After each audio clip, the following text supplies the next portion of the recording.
4ஆம் அதிகாரம் வெளிப்படுத்தின விசேஷம் 5-6 வசனத்தை வாசிங்க. அவர் 3ஆம் முத்திரையை உடைத்த போது 3ஆம் ஜீவனானது, நீ வந்து பார் என்று சொல்ல கேட்டேன். நான் பார்த்தபோது இதோ ஒரு கருப்பு குதிரையை கண்டேன். அதன் மேல் ஏறி இருந்தவன் ஒரு தராசை தன் கையிலே பிடித்திருந்தான். அப்பொழுது ஒரு பணத்துக்கு 1 படி கோதுமை என்றும் 1 பணத்துக்கு 3 படி வார்கோதுமை என்றும் எண்ணெயையும் திராட்சரசத்தையும் சேதப்படுத்தாதே என்றும் 4 ஜீவன்களின் மத்தியிலிருந்து உண்டான சத்தத்தை கேட்டேன். இது எதை பத்தி அப்படின்னு கேட்டீங்கன்னா, உணவு பஞ்சம். கொரோனாவுக்கு அதாவது அந்த கொள்ளை நோய்க்கு அடுத்து 2வது முத்திரைக்கு அடுத்து வரக்கூடியதான மிக முக்கியமான விஷயம் என்ன அப்படின்னு கேட்டீங்கன்னு சொன்னா, உணவு பஞ்சத்தை பத்தி பைபிள் சொல்லிருக்கு. இப்ப நல்லா கவனிங்க, இது எல்லாம் இன்னைக்கு நேத்து எழுதுறது இல்ல, 1900 வருஷத்துக்கு முன்பாக எழுதப்பட்டது. இங்கேயே நீங்க எவ்வளவு பெரியவங்க இருக்கிறீங்க, நீங்க எல்லாம் ஒரு 25 வருஷமா பைபிள் படிக்கிறவங்க இருக்கிறீங்க, 50 வருஷமா பைபிள் படிக்கிறவங்க இருக்கிறீங்க. உங்க பைபிள்லயும் இந்த வசனம் இருக்கு, 100 வருஷத்துக்கு முன்னாடி உள்ள பைபிள்லயும் இந்த வசனம் எல்லாம் இருக்கு.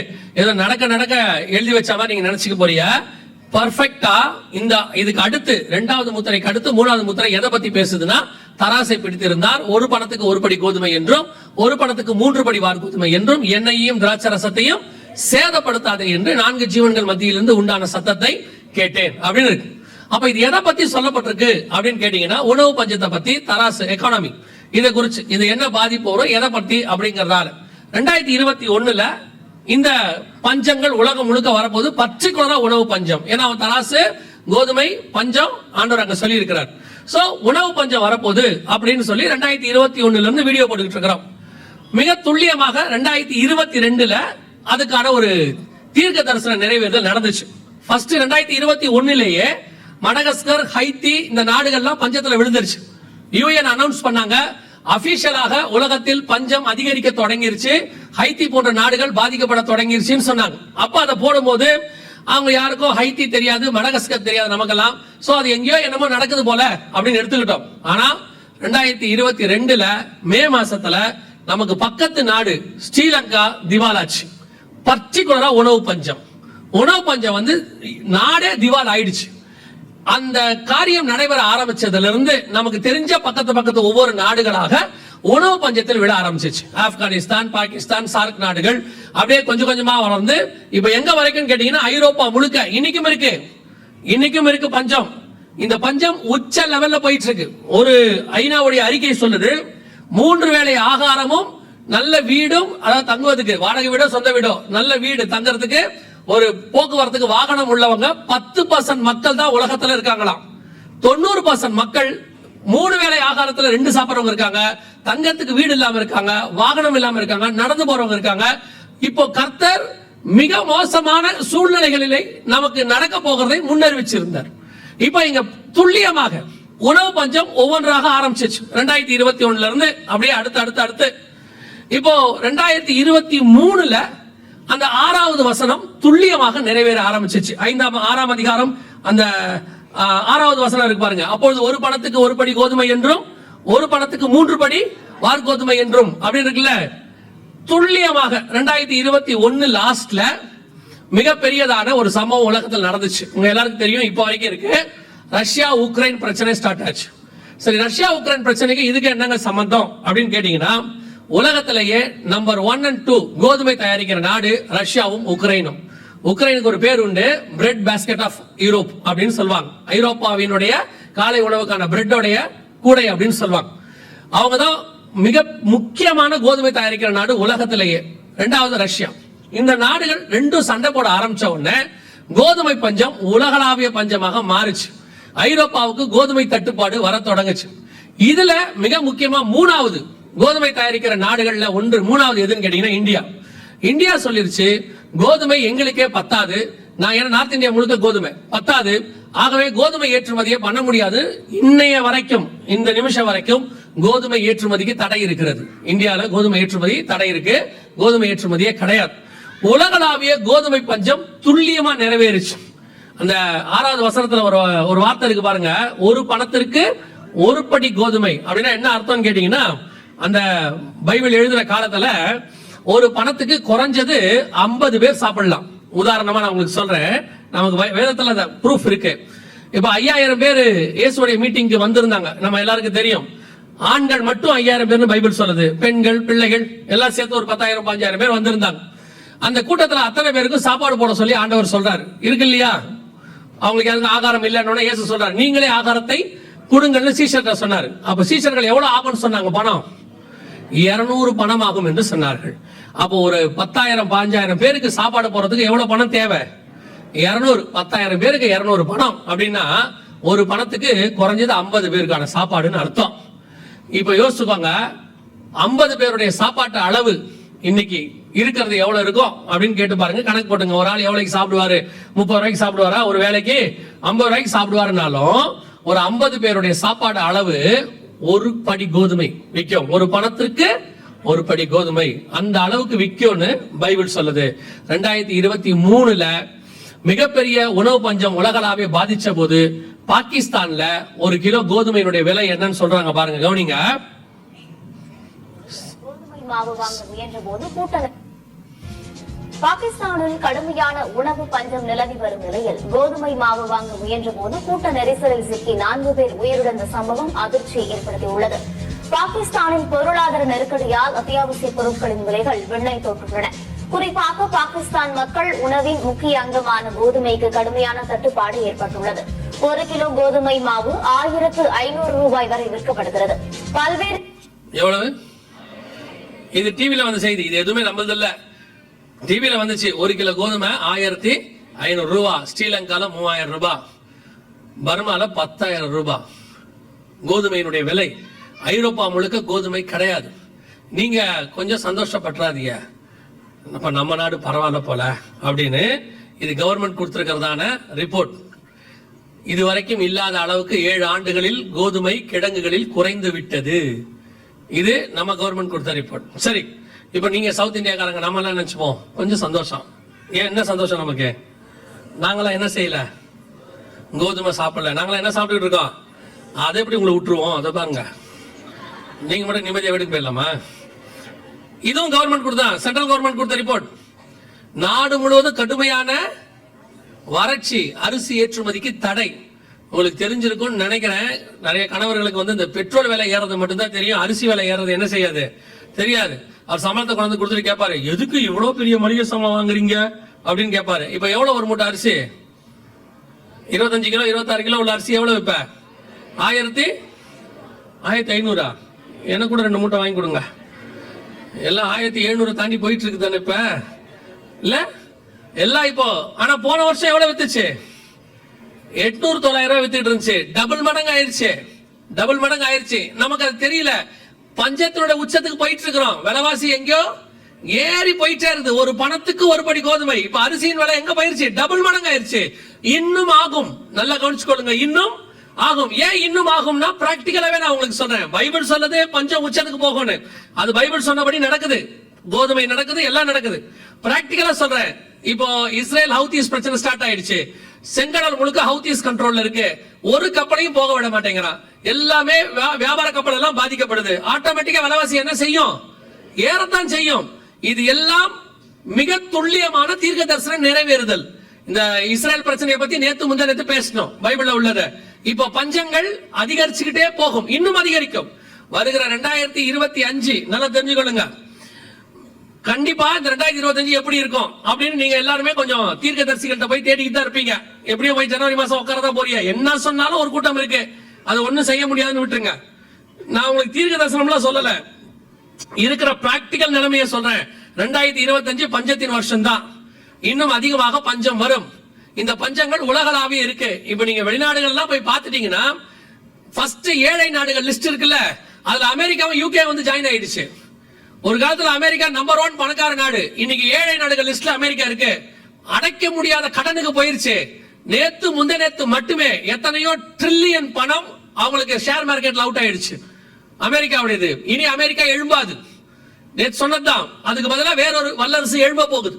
கர்த்தர் சொன்னபடி இனி முழுக்க முழுக்க பஞ்சத்தினுடைய நாட்களுக்குள்ளே நாம் போய்கொண்டே இருக்கிறோம். எல்லா பஞ்சமும் வரும், அத்தனையும் நடக்கும். ஆண்டவர் சொன்னபடி எல்லா உணவுப் பொருட்களும் பாதிக்கப்படுகிற காலம். ஆனா பர்டிகுலரா 2 விஷயத்தை சொல்லி இருக்கிறார் பாருங்க. நம்ம பைபிள் எவ்வளவு பர்ஃபெக்ட்ன்றதுக்கு நான் உங்களுக்கு சொல்றேன். அந்த 6வது வசனத்தை திருப்பி வாசிங்க பார்ப்போம்.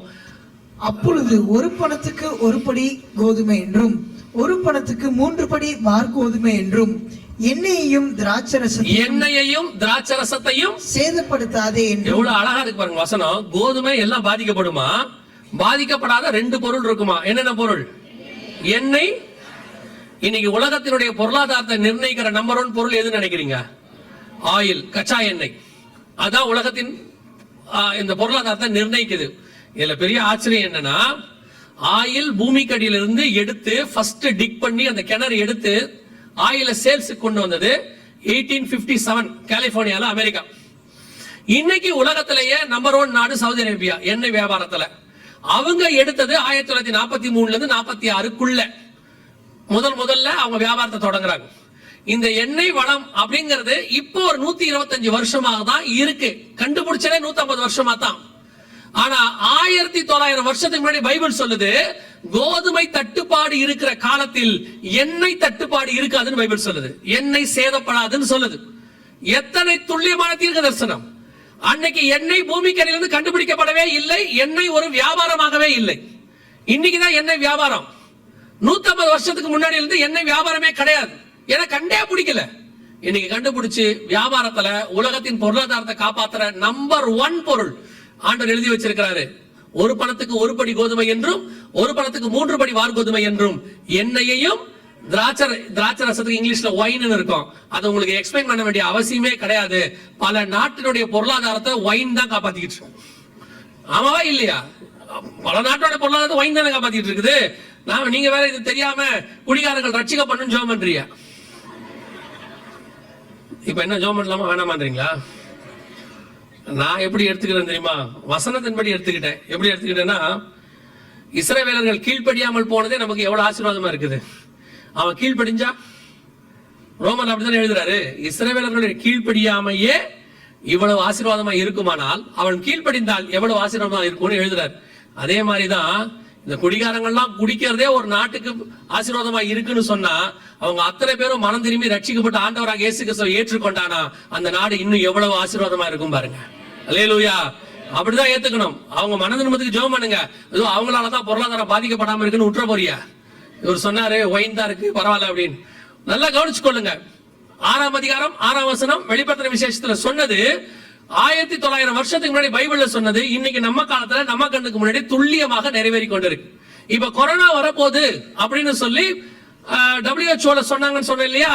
இப்ப பஞ்சம் வரப்போகுதுங்கிறத UN சொல்லி இருக்காங்க. இங்க பாருங்க, இது சேம் வேர்ட். என்ன வேர்ட சவுண்ட் வைங்கப்பா? உணவு தட்டுப்பாட்டால் உலகம் பேரழிவை சந்திக்கும் என்று ஐநா பொதுச் செயலாளர் அன்டோனியோ குட்டரஸ் எச்சரிக்கை விடுத்துள்ளார். ஜெர்மன் தலைநகர் பெர்லினில் பணக்கார மற்றும் வளரும் நாடுகளைச் சேர்ந்த அதிகாரிகள் பங்கேற்ற கூட்டம் நடந்தது. இந்த கூட்டத்தில் கலந்து கொண்டு பேசிய ஐநா பொதுச் செயலாளர் அன்டோனியோ குட்டரஸ், பருவநிலை மாற்றம், கொரோனா ஆகியவை முன்னெப்போதும் இல்லாத அளவிற்கு பட்டினி பிரச்சனையை உருவாக்கின என தெரிவித்தார். உணவு கிடைக்காத பிரச்சனை உலக அளவில் உணவு தட்டுப்பாடாக மாறும் என்றும், உணவு தட்டுப்பாட்டால் உலகம் பேரழிவை சந்திக்கும் எனவும் எச்சரித்தார். அதனை சமாளிக்க ஐநா அதிகாரிகள் சமாதான நடவடிக்கையை மேற்கொண்டு வருகிறார்கள் எனவும் தெரிவித்தார்.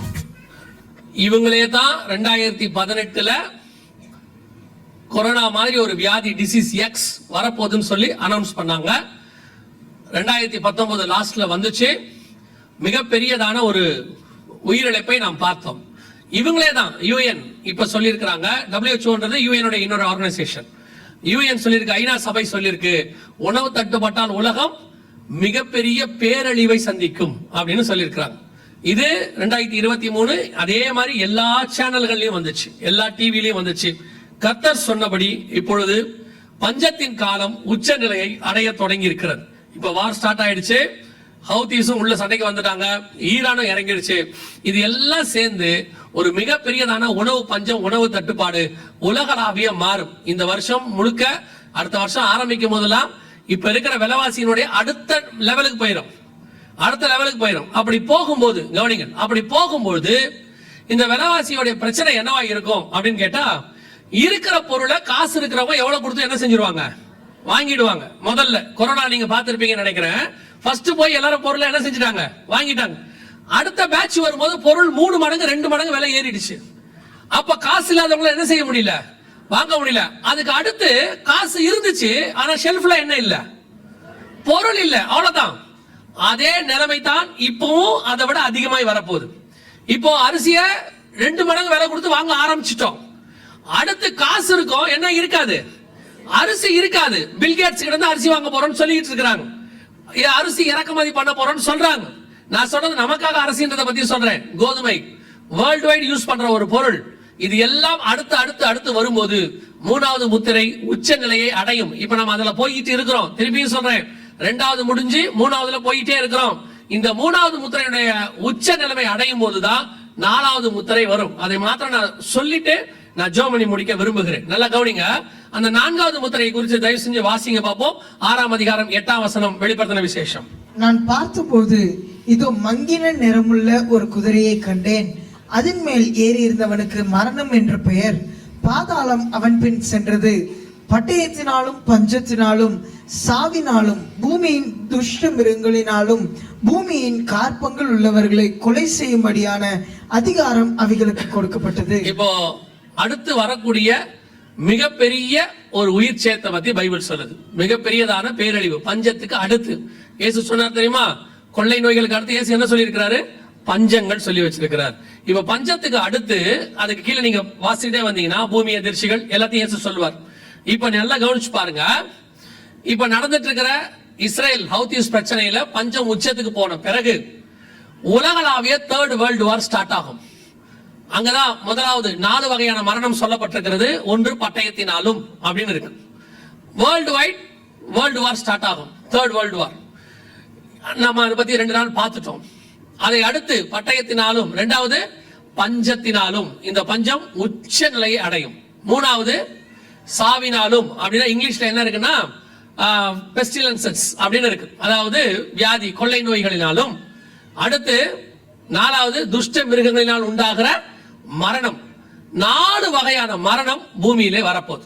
கொள்ளை நோய், பஞ்சம், இயற்கை பேரழிவு, அதோடு கூட யுத்தம். இந்த 4 ஒன்னாக சேருகிற காலம் ரொம்ப தூரத்துல இல்ல, நம்ம கண்ணுக்கு முன்னாடி தெரிய ஆரம்பிச்சிருக்கு. இப்ப நான் சொன்னோம்னா இந்த ஆள் பயமுறுத்துறாரு அப்படின்பீங்க. இப்போ இந்த வரப்போற இந்த யுத்தத்தை குறித்து ஜோ பைடன் சொல்லி இருக்கிறார். என்ன சொல்றாரு பாருங்க, இது ஜோ பைடனுடைய ஸ்டேட்மெண்ட். அடுத்து வரக்கூடியதான ஏற்கனவே உலகம் எவ்வளவு பேர் சாவாங்க அப்படின்னு சொல்லி இது ஜோ பைடன் ரிப்போர்ட். இது ஒரு ரெப்யூட்டட் சேனல்ல வந்துச்சு. அடுத்த 3rd வேர்ல்டு வார் ஸ்டார்ட் ஆச்சுன்னா 5 பில்லியன் பீப்புள், 500 கோடி பேர் பாதிக்கப்படுவதற்கு வாய்ப்பு இருப்பதாக, கொல்லப்படுவதற்கு வாய்ப்பு இருப்பதாக அவர் சொல்றார். ஆனா பைபிள் சொல்லுது கால் பங்கில் உள்ளவர்கள். நீங்க வாசிய வசனத்துல என்ன இருக்குது, கால் பங்கில் உள்ளவர்கள் பாதிக்கப்படுவார்கள். இன்னைக்கு கணக்குக்கு 200 கோடி பேர், அவர் 500 கோடிங்கிறாரு. அவர் சொன்னா நீங்க பயப்பட மாட்டீங்க, அவர் சொன்னா அது பெருசா தெரியாது. ஆனா பைபிள்ல இருந்து இருக்கு நம்ம சொன்னோம்னா இந்த ஆளு தேவையில்லாம பயமுறுத்துறாரு நம்மள சொல்லுவீங்க. அவர் தான் சொல்லியிருக்காரு 500 கோடின்னு. புதின் சொல்றாரு எவ்வளவு அழிவு இருக்குன்னு எனக்கு தெரியாது, நியூக்ளியர் வார் ஸ்டார்ட் ஆயிடுச்சுன்னா அதுக்கப்புறம் நம்ம ஒண்ணும் செய்ய முடியாதுங்கிறாரு. இப்ப நியூக்ளியர் எல்லாத்தையும் டிப்ளாய் பண்றாரு, அதாவது ஒவ்வொரு இடத்துக்கு கொண்டு போக தொடங்கிட்டாங்க. இப்பவே இஸ்ரேலுடைய ஆர்மி எல்லாத்தையும் கொண்டு போக தொடங்கிருச்சு. ஈரான் ஸ்டார்ட் பண்ணிடுச்சு. இது வேற அடுத்த லெவலுக்கு போயிருச்சு வார். சோ இதோடு கூட பஞ்சம், கொள்ளை நோய் எல்லாம் சேரும் போது அடுத்த சில வருஷங்கள் இதைத்தான் நாம் சந்திக்க போகிறோம். இது எல்லாமே பூமி முழுக்க ஆரம்பிச்சிருச்சு. அதுதான் உங்களுக்கு சொல்றேன். கொரோனா வந்த போது அது ஒன்று கொள்ளை நோய், இப்போ பஞ்சம் போயிட்டு இருக்கு, அடுத்து 4 ஒன்னா சேரப்போகுது. இது எல்லாம் அடுத்த சில வருஷங்களில் நம் தலைமுறையில் பார்க்க வேண்டியது. நம்முடைய தாத்தா காலத்துல 1ஆம் உலக யுத்தம் பார்த்தாங்க, அப்பாக்கள் காலத்துல 2ஆம் உலக யுத்தம் பார்த்தாங்க. ஒரு 70 வருஷம் பூமி அமைதியா இருந்துச்சு, 76 வருஷம் இப்ப அடுத்து ஸ்டார்ட் ஆயிடுச்சு. இப்ப நம்ம காலத்துல இதை நம்ம பார்க்க தொடங்கி இருக்கிறோம். சரி, இவ்வளவு நடக்குது, நாம என்ன செய்யணும் அப்படின்னு சொன்னா ஒரு வசனம் வாசிங்க. அதுல இருந்து ஆண்டவர் நமக்கு என்ன பாதுகாப்பு தரான்னு உங்களுக்கு சொல்றேன். மத்தேயு எழுதின சுவிசேஷம் 24ஆம் அதிகாரம் 6வது வசனத்தை வாசிங்க. மத்தேயு 24:6 வாசிங்க. யுத்தங்களையும் யுத்தங்களின் செய்திகளையும் கேள்விப்படுவீர்கள், கலங்காதபடி எச்சரிக்கையா இருங்க. கலங்காதபடி. அப்ப நல்லா கவனிங்க, யுத்தத்தை பத்தி கேட்கும் போது என்ன செய்யக்கூடாது, அது எப்படி கலங்காம இருக்கணும். 500 கோடி பேர் சாவாங்க ஜோ பைடன் சொல்றாரு, அல்லது பெரிய உயிரிழப்பை ஏற்படுத்தும் புதின் சொல்றாரு. கண்களுக்கு முன்பாக பஞ்சம் போய்கிட்டே இருக்கு, கொள்ளை நோய் ஒரு பக்கம். இப்போ இவங்க ஐநால சொல்லி இருக்கிறாங்க, கொரோனாவை விட மோசமான வைரஸ் ஒன்று என்ன செய்ய போதா வரப்போது, 20 மடங்கு சக்தி வாய்ந்தது வரப்போதுன்னு சொல்லி இருக்கிறாங்க. இப்ப நியூக்ளியர் வாருக்கு பூமி ஸ்டார்ட் ஆயிடுச்சு. பஞ்சம் ஒரு பக்கம், கொள்ளை நோய் ஒரு பக்கம், வார் ஒரு பக்கம், எல்லாம் நடந்துகிட்டு தான் இருக்கு. நம்மால மட்டும் சொல்லுவான் கர்த்தர் அதெல்லாம் செய்ய மாட்டாரு, அதெல்லாம் அனுமதிக்க மாட்டாரு, கர்த்தர் நல்லவர். நான் யாரு இல்லைன்னா ஆண்டவர் திருப்பி சொல்றாரு, யுத்தங்களையும் யுத்தங்களின் செய்திகளையும் கேள்விப்படுவீர்கள், கலங்காதபடிக்கு எச்சரிக்கையாயிருங்கள். இவைகள் எல்லாம் வசனம் இருக்கா இல்லையா? இவைகள் எல்லாம், இதெல்லாம் நடக்கத்தான் வேணும், நடக்க வேண்டியது. அது மனுஷன் அவன் ஏற்படுத்தின பாவத்தினுடைய விளைவு. அதை குறித்து ஆண்டவர் முன்னறிவிச்சிருக்கிறார். இதெல்லாம் நடக்கத்தான் செய்யும். அவர் ஒன்னும் நியூக்ளியர் கண்டுபிடிக்க சொல்லல, அவர் ஒன்னும் இருக்கிறதுக்கு கொள்ளை நோய், அவர் ஒன்னும் வைரஸ் கண்டுபிடிக்க சொல்லல, இருக்கிற அளவுக்கு விவசாயத்தை கெடுத்து பஞ்சத்தை கொண்டு வரதுக்கு ஆண்டவர் ஒன்னும் சொல்லல. அவன் அப்படி செய்வான்றது அவருக்கு தெரிஞ்சிருக்கு, முன்னாடியே எழுதி வச்சிட்டார். இதெல்லாம் நடக்க போது, கேர்ஃபுல்லா இருந்துக்கோங்க. ஆனால் இதெல்லாம் சம்பவிக்க வேண்டியது. ஒரு கூட்டம் உங்களுக்கு என்ன சொல்லும்? கர்த்தர் கிருபை உள்ளவர், இரக்கம் உள்ளவர், அதெல்லாம் செய்ய மாட்டார், அனுமதிக்க மாட்டார். இப்போ ஒரு புதுசா ஒண்ணு சொல்லிட்டு இருக்காங்க எல்லாரும். நினிவேக்கு இறங்கின தேவன் என்ன செய்வாரு? நமக்கும் இறங்குவார். நான் அந்த வார்த்தையை அப்படியே ஏத்துக்கிறேன்.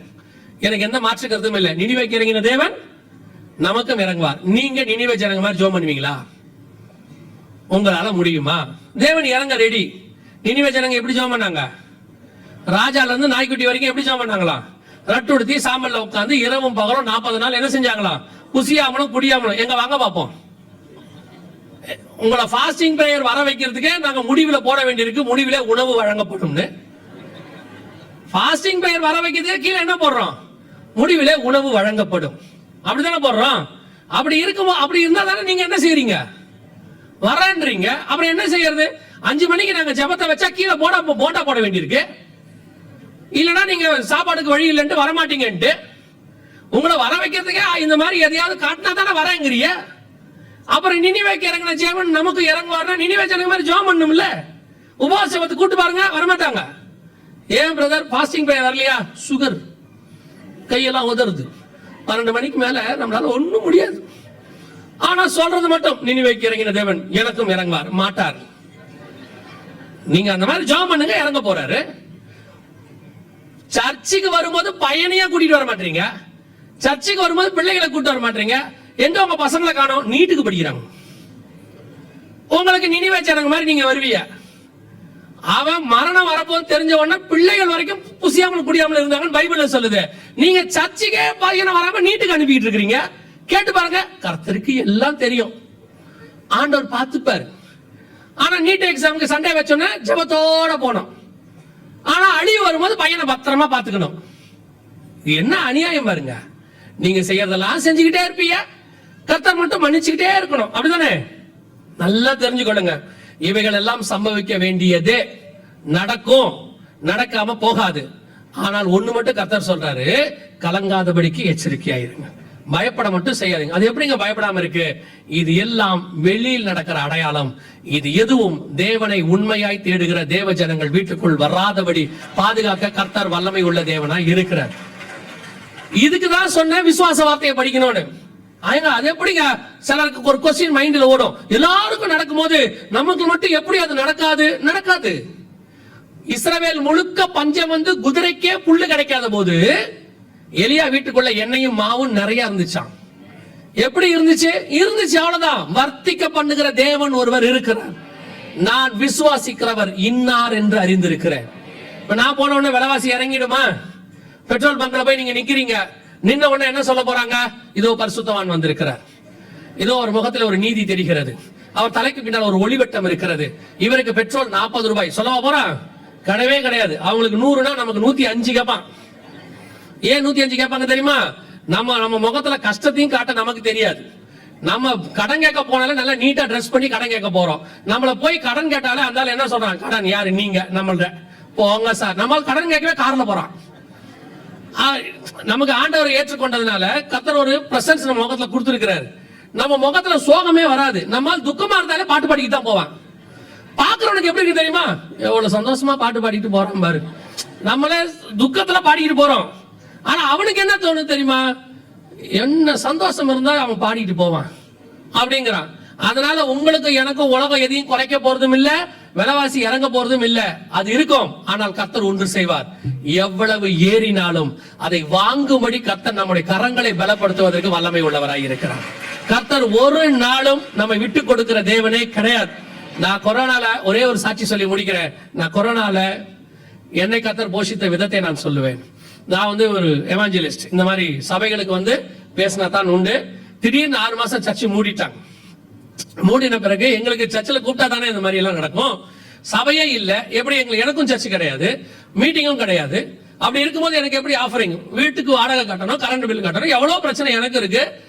அவ்வளவு இருக்கும்போது என்ன செய்யணும் அப்படின்னு சொல்லி யோசித்த போது கர்த்தர் என்னை யோசிக்கவே விடல.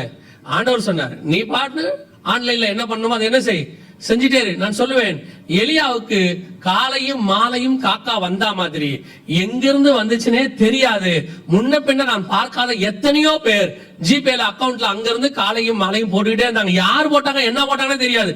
இவங்க யாருமே கொரோனாவுக்கு முன்னாடி போடல, அதான் முக்கியம். இவங்க எங்க இருந்தாங்கன்னே தெரியாது, இந்த காக்காலாம் எங்க இருந்துச்சுன்னே தெரியாது. வந்து போட்டுக்கிட்டே இருந்துச்சு. செப்டம்பர் மாசம் வரைக்கும் போடுது. நமக்கு மனசுக்கு சந்தோஷமா இருக்கு, ஆண்டவரை இப்படியே போகட்டும்.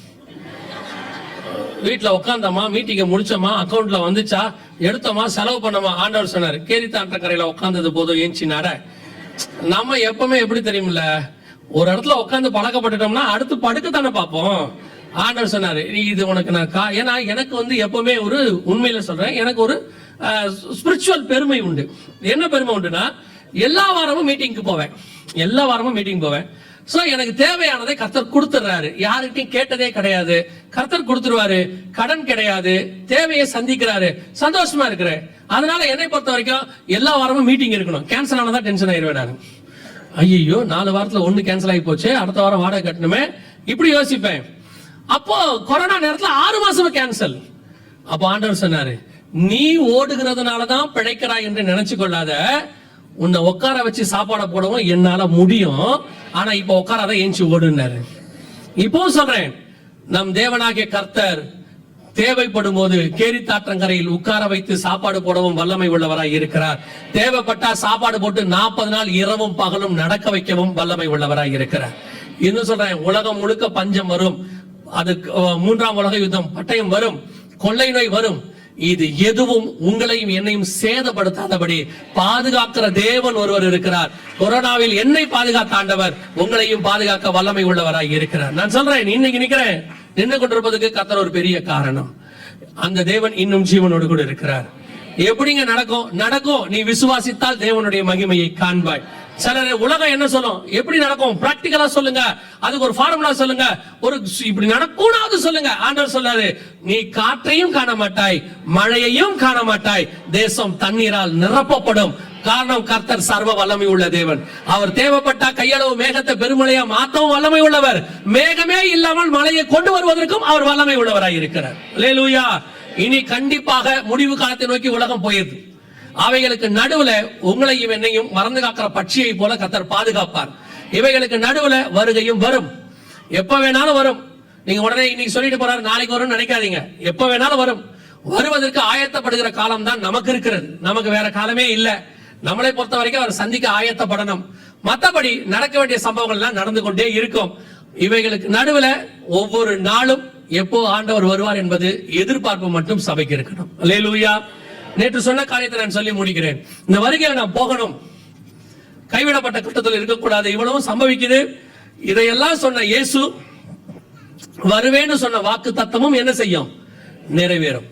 அவர் இவ்வளவு, ஏன்னா அவர் சொன்ன 100ல 99 நடந்துட்டா 100வது என்ன செய்யும், நடக்கதான் செய்யும். சோ இதையெல்லாம் சொன்ன இயேசு திரும்பி வருவேன் என்று வாக்கு பண்ணி இருக்கிறார்.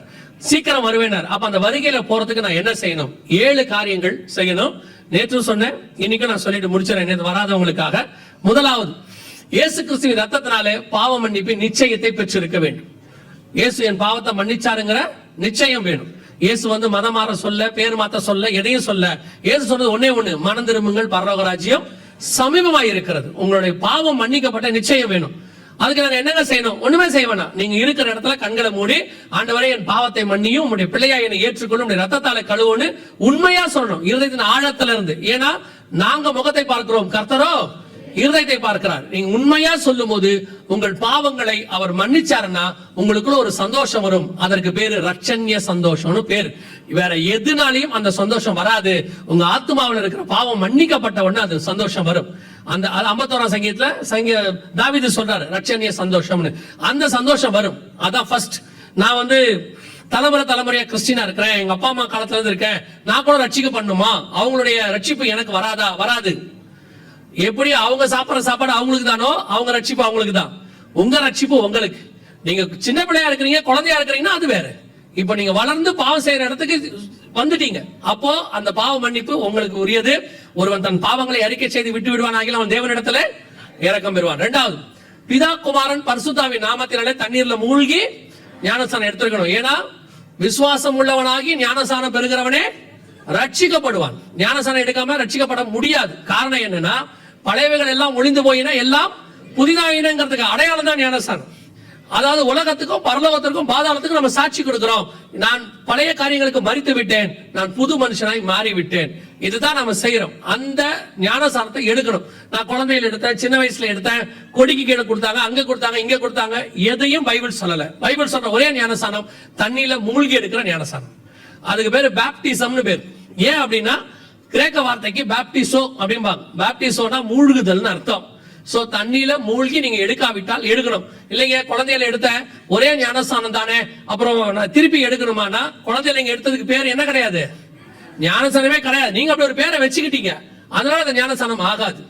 நீங்கள் நிதானித்து பாவத்தை அறிக்கை செய்து அதற்கு பிறகு எடுக்கிறதுக்கு பேர் தான் ஞானஸ்தானம். மூணாவது, எபேசியர் 4:30 சொல்லுது, மீட்கப்படும் நாளுக்கு என்று முத்திரையான பரிசுத்த ஆவியை துக்கப்படுத்தாதிருங்கள். பரிசுத்த அபிஷேகத்தை நாம் என்ன செய்யணும், பெற்றுக்கொள்ளணும். ஆவிக்குரிய சபையில் இருக்கும் பொழுது இங்க நடக்கிற அபிஷேக கூட்டத்துல கலந்து கொள்ளுங்க.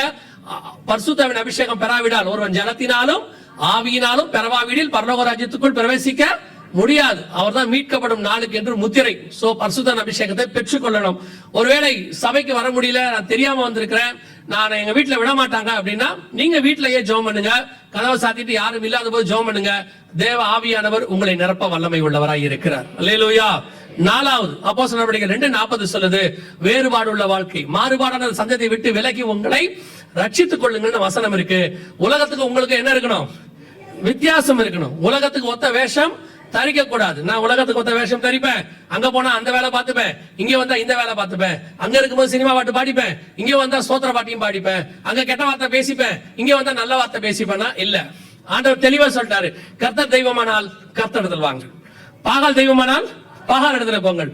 ரெண்டு நினைவுகளால் குந்தி குந்தி நடக்கிறவர்கள் என்ன செய்ய முடியாது, நீங்கள் போய் சேர முடியாது. ஆண்டவர் தெளிவா சொல்லி இருக்கிறார். சில நேரத்துல அதை விட்டுட்டு வரது கொஞ்சம் பேருக்கு கஷ்டமா இருக்கு. எப்படிங்க அதெல்லாம் விட்டு வரது, அதுல நஷ்டம் வராதா? வராது. நான் சொல்றேன், எல்லாத்தையும் விட்டுட்டு கிறிஸ்துவின் பின்னாடி வாங்க. அவர் நஷ்டப்படுத்தாமல் உங்களை உயர்த்தி ஒரு இடத்துல உட்கார வைக்க வல்லமை உள்ளவராய் இருப்பார் என்பதற்கு நான் சாட்சியாக இருக்கிறேன். அவ்வளவுதான். கர்த்தர் சொன்னா உலகத்தை நீங்க விட்டுட்டு ஆண்டவர் என் பின்னே சிலுவை என் முன்னே வந்து பாருங்க, கர்த்தர் ஆசீர்வதிக்க வல்லமை உள்ளவர். இது வரைக்கும் கர்த்தரை நோக்கி பார்த்தவர்கள் கெட்டு போனதாக சரித்திரமே இல்லை. அவரை நோக்கி பார்த்தவர்கள் வெக்கப்பட்டு போனதே கிடையாது. உலகத்துக்கு ஒத்த வேஷம் சபை தரிக்க கூடாது. சபை எப்பொழுதுமே கேர்ஃபுல்லா இருக்கணும். சபையில உட்கார்ந்து இருக்க உங்களுக்கும் சொல்றேன், நடத்துறவங்களுக்கும் சொல்றேன், ரொம்ப கேர்ஃபுல்லா இருக்கணும். காலையிலயும் ஆண்டவர் அதான் சொன்னாரு, தோட்டத்துக்குள்ள வயலுக்குள்ள என்ன வந்துடக்கூடாது, கலைகள் வந்து விதைக்கப்படக்கூடாது. எல்லா ஃபேண்டசியான காரியம், காலத்துக்கு ஏத்த மாதிரி மாடர்னைஸ்டு, இப்ப ஏத்த மாதிரி டியூன்ஸ், நல்லா தெரிஞ்சுக்கொள்ளுங்க. கர்த்தரிடத்துல இருந்து வரக்கூடிய எதையும் நாம அக்செப்ட் பண்ணிக்கிறோம். உலகத்துல இருந்து வரக்கூடிய எதுக்கும் இங்க அனுமதி கிடையாது. அப்படி மீறி அனுமதி கொடுத்தீங்கன்னா அது கலையாய் மாறிடும். ஒரு நாள் அது உங்களுக்கே வினையாய் மாறிடும். உலகத்துக்கு நோ சொல்லுங்க, தைரியமா சொல்லுங்க.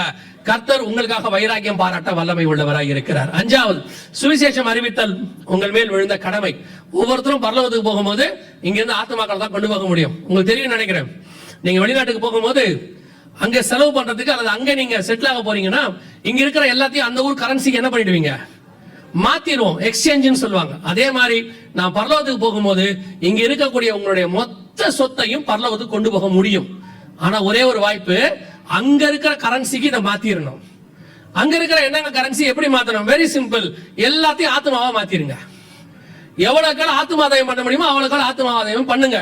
சுவிசேஷம் அறிவித்தல் உங்கள் மேல் விழுந்த எவ்வளவு எக்ஸ்சேஞ்ச் ஆத்மாவா மாத்திட்டீங்களோ அத்தனையும் பரலோகத்துல வந்து நிக்கும். பரலோகத்துல உங்களோட கூட வரப்போறது ஒன்னே ஒண்ணுதான், நீங்க சம்பாதிக்கிற ஆத்மா மட்டும். நீங்க வச்சிருக்கிற நகை நட்டு போல்ட் ஸ்க்ரூ டிரைவர் ஸ்பேனர், அப்புறம் பட்டம் பதவி, அப்புறம் உங்க அம்மாவுக்கு அவங்க அம்மா கொடுத்த புடவை, அவங்க அப்பாவுக்கு அவங்க அப்பா கொடுத்த காரு, ஒன்னும் வராது. வருகை முந்தினாலும் வராது, மரணம் முந்தினாலும் வராது. உங்களுக்கே நல்லா தெரியும், மரணம் முந்திச்சுன்னா எதையும் அவன் கொடுக்க மாட்டான். போட்டுக்கிற மோதிரத்தையும் கழட்டிட்டு தான் விட போறான், எல்லாத்தையும் உருவி எடுத்துருவான். வருகை முந்திச்சுனா நீங்க கொண்டு போக முடியாது. இப்பவே எவ்வளவுக்கு எவ்வளவு ஆத்மாதாயம் பண்ண முடியுமோ ஆத்மாதாயம் பண்ணுங்க. சுவிசேஷம் சொல்லுங்க. நீங்க தண்ணி மேல விதைய போடுங்க, விளைய செய்கிறவர் ஒருத்தர் இருக்கிறார். அல்லேலூயா. ஆறாவது, இயேசு வருவார் என்பதை ஒவ்வொரு நாளும் விசுவாசிக்கணும். சும்மா ஏதோ 2-3 நாள் கூட்டம் வச்சாங்க, கேட்கறதுக்கு எல்லாம் பயமா இருந்துச்சு, இயேசு வராராம் அப்படின்ட்டு ஒரு வாரம் கழிச்சு நார்மல் ஆயிடக்கூடாது. இன்னையிலிருந்து நம்ம கூட அது ஒரு தீப்பொறி மாதிரி மாறிடணும். படுக்க போகும்போது, ஆண்டவரே ராத்திரி வேளையில் நம்முடைய வருகை இருக்குமானால் நான் எடுத்துக்கொள்ளப்பட வேண்டும்.